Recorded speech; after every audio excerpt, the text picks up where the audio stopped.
Most people building a digital product in 2026 pick the wrong type before they write a single word. Not the wrong niche, not the wrong platform, the wrong type. And it's why their launch dies on day one. There are only 6 types actually converting right now, and which one you should build depends on where you are right now.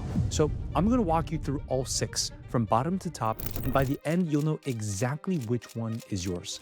Let's start at the bottom. The number one misconception about digital products is that buyers want to learn something. The top converting category in 2026 sells implementation, not information. When someone buys a template, they're not paying for information. They're paying to skip the blank page. These are people who already know what they need to do. They just need the right structure to execute faster. And that's a completely different buyer intent, and it converts at a rate that should get your attention. Think about what this looks like in practice. A calendar for working moms, a client proposal template for freelancers, a client onboarding dashboard for business owners. None of these require you to teach a concept from scratch. You package a working workflow, and the buyer gets a shortcut to something that they were already going to build anyways. And the economics of it are amongst the strongest in the entire digital product space, because delivery cost is nearly zero, support is contained, and you can build it in less than a weekend and sell it an unlimited number of times. But here's what separates the templates that sell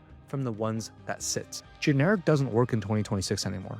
Business Tracker isn't a template business. Client acquisition pipeline for freelance video editors with outreach scripts, follow-up reminders, and a pricing calculator is a template business. The more specifically you can match a template to one buyer doing one job, the harder it becomes to justify not buying it. Templates give buyers the container for their work, but the next product is built for a completely different moment in the buyer's day. The moment they're about to make a mistake, and it shows up exactly that second. This normally gets underestimated because it honestly just sounds a little too good to be true in order to charge real money for. But once you understand why buyers purchase them, the logic becomes obvious. Cheat sheets, checklists, swipe files, they're not content. They're decision support tools built for the moment of execution. A buyer doesn't open up a checklist on a slow Sunday afternoon. They open it right before they launch an ad campaign, write a hook, audit a landing page, onboard a new client, or hit publish on something that they spent hours building. That's the entire value proposition. And for a digital creator, this translates into products that practically sell themselves. A 60-point ad audit checklist for local service business campaigns. 90 hooks organized by psychological trigger, each with the rewrite prompt in a real example. A discovery call script for marketing agencies closing 5-figure contracts with 40 questions. The best version of these products, they do one thing extremely well. It saves the buyer from a mistake that costs far more than the product itself. An ad audit checklist that prevents a $300 error is worth $45 the moment someone reads the title. These also make excellent bonuses inside large offers, which increases perceived value without adding to your production costs at all. But if you want a product that doesn't just help someone in a single moment, instead changes how they internalize a skill over time, the next one does it in a way that none on this list can replicate. A PDF gets downloaded and forgotten. A checklist gets bookmarked and never opened again. An email course shows up in your inbox every day until the buyer finishes it. That type of delivery, where you're getting a payday day after day, changes psychology of consumption completely. An email course creates rhythm. Day 1 defines the problem more clearly than the buyer could define it themselves. Day 2 reframes the single biggest mistake that people make. Day 3 delivers the core framework, and so on. Each lesson builds forward. The buyer doesn't feel like they're consuming content. They feel like they're making progress, and that sense of progress is what turns a $25 buyer into someone who trusts you with $500 or $2,000. Email marketing generates an average return of $36 on every dollar spent. The email course is how a digital creator catches that directly, because you already have permission to reach the subscriber and you show up every day with something useful. 2 models work really well here. 1, a paid email course priced between $25 and $100 warms buyers before a larger offer. A free email course used as a lead magnet moves someone from a cold follow to a qualified buyer within 7 days. The single failure point in this format is the first email. If day 1 is a welcome message with a vague promise, the subscriber stops opening right there. Day 1 has to give the buyer something actionable before they close the app. Every product I've covered so far delivers value in a defined window. 1 file, 1 checklist, and 1 sequence. Now, the next digital product is where the transformation happens in stages with structure, and it's where the most serious buyers in any market actually commit their money. The people saying courses are dead are looking at the wrong courses. The e-learning market is projected to cross $400 billion in 2026. That revenue isn't content libraries with vague promises attached. It's going to be courses built around one outcome, one audience, and one proven method. Here's what's actually dying. Learn digital marketing, build a business online, master Instagram. Those aren't products, those are topics. And what works is a course that solves the problem of one person with one method showing one clear result and outcome. A full course earns its price tag by sequencing the learning, something that is rare to see in digital products. It tells the buyer what to study first, what to skip, what mistakes to avoid, and how to measure real progress. And that sequencing is what the buyer is actually paying for. Listen, when I launched my first digital product at age 21, it was a $500 productivity course for college students where it taught them how to wake up early, get better grades in school, and be more productive with their time. And I remember praying before that first launch, asking God, because I didn't know if a single person would even buy it. And we ended up doing 1,000 units, 1,000 purchasers within the first 8 months of launching. Not because productivity content was rare, no, it's all over YouTube, but because the program walked students through a specific method in a specific sequence and delivered one specific result. And that's what made it popular in a market where everything about productivity was already online for free. The strongest full courses in 2026, they also include implementation assets built directly into the product. Templates, teardown videos, scripts, worksheets, bonus live sessions. The course is a guided transformation with the tools to support the buyer at every stage. A full course also anchors your entire product ladder. It funds everything below it and justifies everything above it. And above it is where the math of this business starts to tilt in your favor in a concrete way. Most digital product creators are stuck at one of two extremes: a $25 guide that works but requires enormous volume to build real revenue, or a high-ticket offer that they can't close because they don't have the proof to back it up yet. The category that most people skip entirely is the one that solves both problems. Mid-ticket, which I define as $200 to $2,000, mid-ticket isn't a bigger course. Mid-ticket is an implementation product, and the buyer at this price point is not looking for more content. They're buying a structured path from where they are to a specific outcome with your method and guidance built into every step. Think about what this looks like in practice. An agency operations playbook for marketing teams scaling past their first $200,000 per month. A paid ads testing sprint for service owners running the first campaign. These aren't video libraries, they're workflows, templates, coaching components, and checkpoints bundled around a single delivered result. The math also finally makes sense at this price. 25 units of a $2,500 product is $60,000. 20 units of a $50 product is only $1,000. To match that $60,000 mark with a $50 product, you need at least 1,200 sales. Plus, the effort to acquire 20 buyers isn't 10 times harder when the promise is specific and the proof is real. Everything I've covered so far sells content, systems, or ongoing support. High ticket sells the removal of the most expensive thing in any buyer's life, and that's time spent executing in the wrong direction. At $3,000 and above, the buyer isn't asking what to learn. They're asking, will this get me to the result I need faster than anything else available to me right now? Buyers, both individuals and companies, are spending heavily right now because the cost of moving slowly or executing poorly is now too high to accept. But here's where most creators fail a high ticket. They price something high and then they call that a finished product. High ticket requires a structure, a specific, credible explanation of why your program produces the result faster than anything else that the buyer could ever try. And without that, high ticket is just a premium price attached to something with no definite return. The structure also has to justify the investment. Live coaching sessions, implementation reviews, private access, expert feedback on real work, accountability that doesn't exist at a lower price point. The buyer is paying for proximity to your thinking, your judgment, and your thought process applied directly to the situation. That means instead of someone guessing why their sales page isn't converting, they get on a call, they show you their actual offer, and then they tell them the exact line to change. High ticket also isn't something that you sell to a cold audience. It's the top of the ladder. Guides and templates build the audience. Email courses and full courses build deep trust. Mid-ticket products prove that buyers get results with your method. High ticket is where the buyer wants the fastest path with the most support that makes a decision to go all in. That's the full picture of how a digital product business is actually built. And the most important decisions that you'll make after this video isn't which category sounds best in theory. It's which one matches where you are right now. You see, every single one of these works, and the right one for you depends entirely on your expertise, your audience size, and where you are in your progress today. So now that you've seen the best digital products to go for this year, you might be thinking, well, Richard, I can't do any of those. I don't have the time, I don't have the skills to even create the templates because I have a lot on my hands, but I still do want to sell digital products. That's the great part about digital products. You do not even have to make one yourself, especially if you're just starting out. And I made this video right here. So the first link in the description where I'll show you how you can make 50 to 80% commissions easily by selling digital products using the simple system called AR arbitrage. You'll be able to follow it step by step, and it's this one right here. So tap on the link and I'll see you on the other side.